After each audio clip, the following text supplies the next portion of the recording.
അപമാനവും ഭാരവും ദുഃഖവുമൊക്കെ ഞാൻ ഏറ്റെടുത്തോളാം എന്ന് പറഞ്ഞ് എല്ലാ നൊമ്പരങ്ങളെയും യൗസേപ്പ് ഏറ്റെടുക്കുക. അതാണ് യൗസേപ്പിന്റെ മനസ്സ്.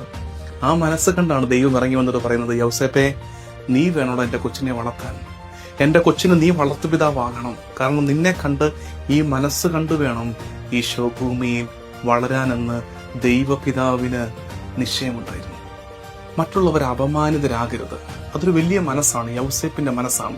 നമ്മൾ സങ്കടപ്പെട്ടാലും, നമ്മളിപ്പോ നമ്മുടെ ശൈലി എന്താ, മറ്റാരും സങ്കടപ്പെട്ടാലും ഞാൻ സങ്കടപ്പെടരുത്, ഇതാണ് നമ്മുടെ രീതി. പക്ഷെ യൗസേപ്പ് പഠിപ്പിക്കുന്ന ഒരു വിപരീത, ഒരു സുവിശേഷാത്മക ജീവിത ശൈലി എന്താ, ഞാൻ എത്ര സങ്കടപ്പെട്ടാലും, ഞാൻ എത്ര കരഞ്ഞാലും മറ്റാരും സങ്കടപ്പെടരുത്.